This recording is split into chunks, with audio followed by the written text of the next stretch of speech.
With recent news breaking and recent set photos revealing that Dominique Thorne as Riri Williams, aka Ironheart, set to make her debut in the Marvel Cinematic Universe with Black Panther 2, Wakanda Forever, it's a perfect time to brush up on your comic book knowledge of Riri's comic backstory. So let's talk about her. Thanks for watching JLS Comics. If you do like the video, hit the thumbs up and subscribe. I upload videos just like this every week. In the aftermath of Marvel's Civil War 2 event, Tony Stark decided to take a step back from being Iron Man for a while. This allowed writer Brian Michael Bendis and artist Stefano Caselli to let a new character pick up the mantle of Iron Man for a bit of time. The idea for Riri came to Bendis while he was working in Chicago, Illinois on a TV show that was never greenlit, and so Bendis took the core of that idea and formed it into his modern superhero origin for Riri Williams. With the working title Spring Break, filming for Black Panther 2 actually took place from August 20th to August 23rd on the Massachusetts Institute of Technology, MIT, campus. Tony Stark went to MIT and Eric Killmonger got his PhD from MIT as well. But what does this have to do with the story in this video? This will, ostensibly, lead to Riri's confirmed upcoming Disney Plus series, the appropriately named Ironheart. But there's much more, so here we go. Riri Williams first appeared in 2016's Invincible Iron Man issue 7. Iron Man found himself at the confluence of numerous issues. Pepper Potts left, his company was struggling at the same time that Parker Industries was on the rise, Mary Jane Watson was just hired to help steer Tony back on track, and there were issues with Tony's friend Jim Rhodes, aka War Machine, who was missing in Tokyo, Japan, where he had been captured by Tomoe. But before we get there, let's back up a brief moment. Riri Williams was born in Chicago, Illinois to Ronnie Williams, her mother, and Demetrius Riri Williams, Sr., her father. Riri also had a sister named Sharon Williams. After her father's fake death, she inherited the Riri name from him, and Riri became her full government name, as written on her birth certificate, though for her father it was a nickname. And from a young age, Riri had behavioral issues, acting out, so her parents sent her to a doctor. And that doctor quickly determined that Riri was acting out because she was bored. She was a genius and she needed outlets for her skills.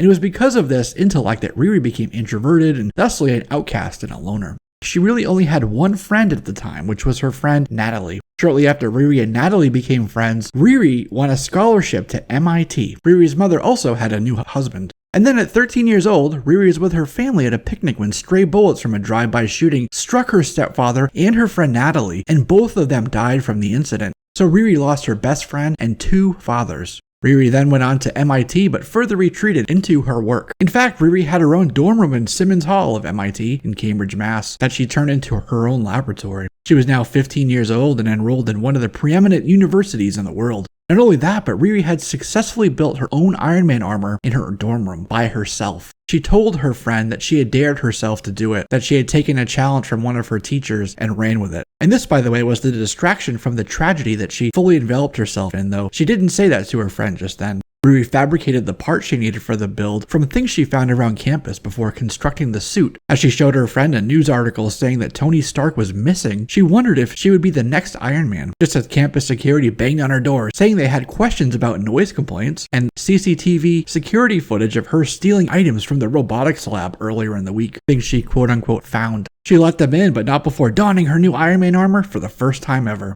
Riri took her Iron Man suit up for her maiden voyage and called her friend Sharon while in flight. She asked her, "What would you call Iron Man if Iron Man was a girl? Iron Lady? Iron Woman? Iron Maiden?" No, none of those work. Riri's first hero work was to stop two escaped convicts who were fleeing in a truck from the New Mexico State Penitentiary. She punched the grill of their truck so hard the truck flipped over her head, and the two convicts flew out the windshield and were immediately stopped. Her armor fell off of her, and suddenly there she was, just a girl in a tank top in the middle of the desert, surrounded by police. She told them, "I'm one of the good guys. I was just flying by. This was my first superhero thing. I'll do better next time." She was able to go. MIT's dean told Tony that Riri had made the suit and subsequently left, and that Riri was the subject of an ongoing investigation. When she left, Riri had gone to her mom's house in Chicago and set up her new shop in her mom's garage, probably eating mom's spaghetti. But her mom was upset with Riri because she knew that her daughter had stolen stuff on campus and that there was talk of arresting Riri. Tony Stark appeared at the front of the garage. Riri revealed to Tony that she'd reverse engineered his Mark 41 design and put her own spin on it, creating her own suit of armor. But she said she needed an AI, and Tony told her, "My AI costs $45 million.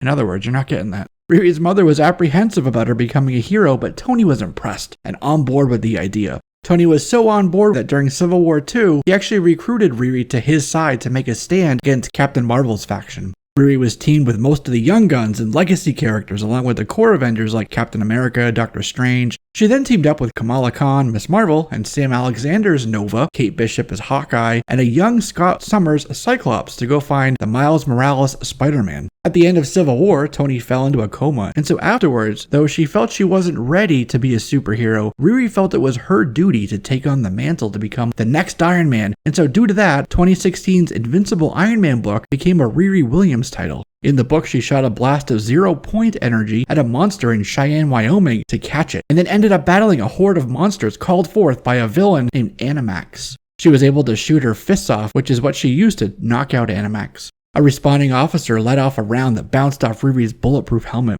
so she yanked the weapon away from the officer via her magnetic beams in her palms and then rocketed away, angry at the bullet and the fact that they assumed a guy was in the cockpit. She flew back to her garage hideout in her mom's garage to keep working on her AI since Tony still didn't give her one. And then a guy from Stark Industries came up and gave Riri an AI, but this AI was Tony Stark, so hey, problem solved. She got her guidance from Tony and she got her AI. That essence of Tony Stark became Riri's artificial intelligence construct. In one of her video diaries, she said that the techno ghost of Tony Stark was haunting her. The AI piloted an army of Tony's Iron Man suits to train Riri on how to fly, how to fight, how to win, and, most importantly, how to stay alive. Riri and AI Tony worked together to build Riri's Mark II suit, a suit that was now red and gold like Iron Man's regular suit instead of the all-black Mark I suit. She argued with the AI about her name and using gender as an identifier. When the subject came to Natalie and her stepdad, she said they were both shot in the heart, and then the AI Tony Stark said, and now you build armor. Ironheart. Right at that moment, Pepper Potts landed in her rescue armor to meet with Riri and AI Tony. As Riri and Pepper talked, their armors were sucked away by Tomoe, the Techno Golem, the villainess who'd captured War Machine in Tokyo, and they quickly found themselves battling Techno Golem and her ninja. Pepper Potts told Riri to flee, almost getting shot in the process. Some of the biohack ninja chased Ironheart, but Riri managed to hide out in an apartment building and used the boy's laptop to recover AI Tony. And she had AI Tony call up one of his remote pilot suits to help Pepper, who was still fighting Tomoe and the ninja clan outside. Tomoe was defeated after Riri uploaded a virus into the Tony Stark armor, planning on Tomoe using her powers to suck the armor plates away, thus having the virus affect her as well. Tomoe and Riri then were just about to engage in a lightsaber battle when Pepper Potts knocked Tomoe out with an armor fist. Then S.H.I.E.L.D. showed up to take Tomoe into custody, and when Pepper went to introduce Sharon Carter, Captain Marvel, to Riri, Sharon cut her off, saying she remembered Riri from the attack during Civil War II. Sharon actually invited Riri to join the S.H.I.E.L.D. trainee program, but Riri declined, saying she didn't want to work for someone who readily abuses their power. So Riri flew home and had a good talk with her mother. After this, Riri was summoned to Stark headquarters to meet Tony's biological mother along with Pepper, Mary Jane, and the two AIs, Tony and Friday. They invited Riri to take over Tony's Iron Man lab since he was still in a coma and off the board. But she had choices to make. MIT had come to her house to invite her back to school and to continue building. And that wasn't it. After fighting with Armadillo in Philadelphia, the Champions landed and invited her to join their Champions team. As she was taking her time deciding, Ironheart also came to the aid of Lunella Lafayette, aka Moon Girl, who was fighting with robots at Lunella's school. We also learned that sub-director Sharon Carter had Riri Williams under S.H.I.E.L.D. surveillance. In fact, Sharon told her that S.H.I.E.L.D. had been monitoring her since before she was in kindergarten, as they monitor all confirmed super geniuses to see what developmental route they'll take in an effort to forecast future threats. It was around this time when Riri experienced her first real loss as a hero, and it was at the hands of a thief using the name Will-o'-the-Wisp. Ironheart came to the aid of Sharon Carter after a guy exploded right next to Sharon at the Smithsonian Museum. Outside, she fought with a villain named Lady Octopus. After that, Ironheart took Lady Octopus out, and surrounded by Riri, Sharon, and Nick Fury, Lady Octopus revealed that she was paid for the attack by Lucia von Bardas, a female terrorist from Dr. Doom's Latveria. Ironheart was then sent to Latveria by S.H.I.E.L.D. to stop Lucia von Bardas. She was able to take down Lucia, and then she declared herself the ruler of Latveria. Riri Williams, the Queen of Latveria, was just to be in a position of power in order to negotiate a peace treaty between Latveria and S.H.I.E.L.D. And when that was accomplished, Riri abdicated the monarchy, which gave rise to a democracy in Latveria. In X-23's all-new Wolverine book, Ironheart saved Manhattan from a massive burning object that had entered Earth's atmosphere and used her armor to redirect the object, attempting to have it impact in the East River instead of downtown, but instead it crashed on Roosevelt Island. An alien child climbed out of the object and said, "Laura Kinney," before dying right in Ironheart's arms, as she kneeled in the rubble of the crashed ship. Everyone around them taking pictures suddenly collapsed. It turns out that kid carried an alien contagion to Earth, So now the mission was to quarantine Roosevelt Island. Ironheart had sealed her suit to protect her from the heat of the burning object as it entered Earth's atmosphere and before it crashed, so the seals and sealants in her suit protected her from the biothreat. She then worked with Laura Kinney, trying to fix what was being called the Laura Kinney virus. It turned out to be attracted to Laura, and so on Roosevelt Island with a SHIELD helicarrier and crisis response center set up directly above them, Ironheart scanned the crowded street for virus while Laura moved through the crowd, drawing out the virus and saving countless people in the process. At one point, the crowd was pulling at Laura too much, so both Ironheart and Gabby, the honey badger, had to step in to protect X-23. And then Daken, Deadpool, and Old Man Wolverine showed up to help, drawing out the virus in the same way that X-23 did. During the Secret Empire event, Ironheart and Iron Man were tricked into activating the planetary defense shield around Earth, making it easier for Hydra Captain America and Hydra to take over the planet. Ironheart was on the Hydra primary target list, and they sent Hydra dreadnought robots to round up those on the list and arrest them. Forced to go underground, Riri ended up paired with Viv Vision, Amadeus Cho, Miles Morales, and Nadia Van Dyne, the Wasp. Here they were part of the underground resistance force named, appropriately, the Underground. Ironheart then went with the Champions, which, by the way, now also included Joaquin Torres as Falcon, to join Black Widow in her Colorado Red Room, now calling themselves the Revolutionaries. Their mission: kill Captain America. To do so, they were tasked with infiltrating the Hydra Youth Choir, and they ended up forming a band for the Youth Choir called the Freelancers. However, executing on their assassination plot failed. Captain America murdered Black Widow and arrested Ironheart and the rest of the Red Room members. Then after Secret Empire, when they were freed, Kobik transported Ironheart to the distant future where she met a future version of the Mighty Avengers and had a good shot with a 126-year-old Doctor Strange. This old Sorcerer Supreme fixed her armor and talked to her about the need to keep working for good, all while battling Morgan Le Fay. Then an adult Franklin Richards in the future called her Dr. Riri Williams, but old Steve shut that down. She doesn't know that yet. She's 15. But, he says, she was there for inspiration, a peek behind the curtain, to give her a reason to keep pushing forward. So when Riri got back to the present, she had a renewed sense of duty and a drive to keep inventing and keep heroing. She then helped Spectacular Spider-Man trace who hacked some SHIELD cell phones, and the trace went to Wilson Fisk of all people. In the Marvel Legacy one-shot, Ironheart teamed up with Sam Wilson, Captain America, and Jane Foster Thor to take on some frost giants. And then after that, she helped battle with villains like Shocker, Boomerang the Vulture, and Janice Lincoln the Beetle, who'd been sent by the Tinkerer to attack. And they continued fighting until some Avengers could show up to help. And then while they were interrogating the Tinkerer was able to hack into Ironheart's suit and fully control it with Riri stuck inside.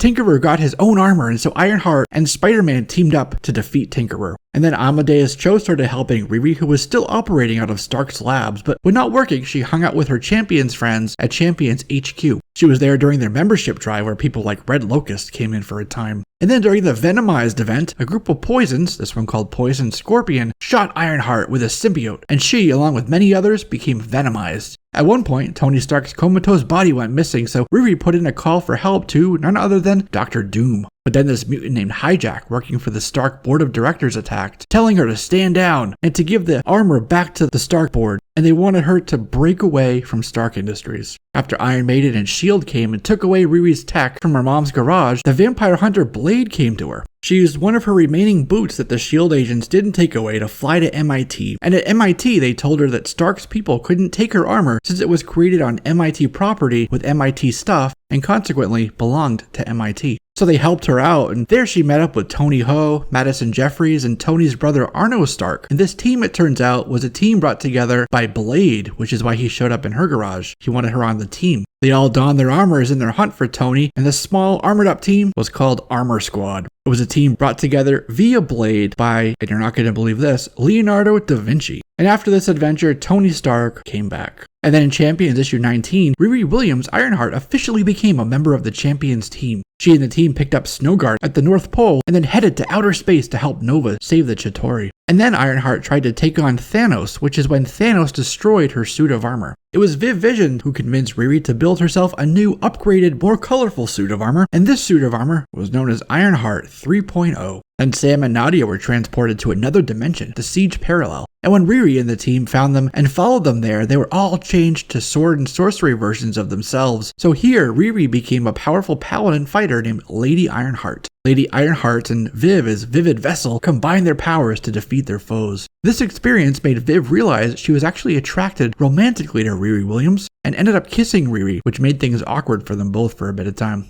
In 2019, Eve Ewing wrote a 12-issue maxi-series entitled Ironheart. Riri was pulled away from her work when a Parker Industries employee going by Clash attacked a meeting of dignitaries at Harvard University and held them hostage. Riri took down Clash's shield and defeated him. Clash was working with the 10 Rings and gave Ironheart his 10 Rings medallion. And now the new mystery was, what is 10 Rings? She was quickly pulled into a caper in Chicago involving missing kids and her friend Daija. She was also using a new AI based on her old deceased friend with the name Natalie, which was an acronym for Neuro-Autonomous Techno-Assistant Laboratory Intelligence Entity. She fought with a guy named Midnight's Fire, and then he showed up at her mom's house to talk about the 10 Rings. Midnight's Fire wanted to invite Ironheart to join 10 Rings. Ironheart refused the offer, and they both fought, with the fight ending with Riri passed out on the top of her destroyed computer workstation. So right after this, Riri dropped out of MIT, got her own studio apartment in Chicago, and set it up as her new lab. And then later, Nadia was at her new place when zombies called forth by the villain named Eclipse attacked the city. Riri took out Eclipse to stop the zombie invasion, and it turns out that Eclipse was also part of 10 Rings. So then Riri headed to Wakanda to meet with Shuri, where she teamed up with Shuri and Midnight Fire's sister Silhouette to fight some shadow creatures on their quest to find the 10 Rings and the coveted Wellspring of Power. At the Wellspring, the 10 Rings had gathered to open the well. There we also meet their leader, a guy named Dune. And Dune happened to be Riri's long-believed to be dead father. They all worked together to close the Wellspring and save Wakanda from the 10 Rings. In the 2019 Champions book, Viv was still wanting to know if Riri was reciprocating her feelings, but Riri wasn't able to give her an answer, and so Ironheart removed herself from the team's activities for a while. But when Ironheart came under the influence of Blackheart, she confronted Viv. Viv helped free her from Blackheart's control, and Riri finally had an answer. She said she didn't have the same romantic feelings for Viv, but she would love to be friends with her, and they've been close ever since. Riri was then at Champion's mobile headquarters for movie night when they first heard a senator lobbying for more regulation of young superheroes, which led to an event called Outlawed. Then Riri and the Champions battled a dragon outside of Cole's Academy where Viv malfunctioned, destroying the school and killing Alana Kabua and gravely wounding Kamala Khan, which led to the enactment of the Underage Superhero Welfare Act, making it illegal for anyone under 21 to go out and be heroes. This act was also called Kamala's Law in honor of Kamala Khan, who was now fighting for her life. This meant that it was now illegal for Riri to be Ironheart.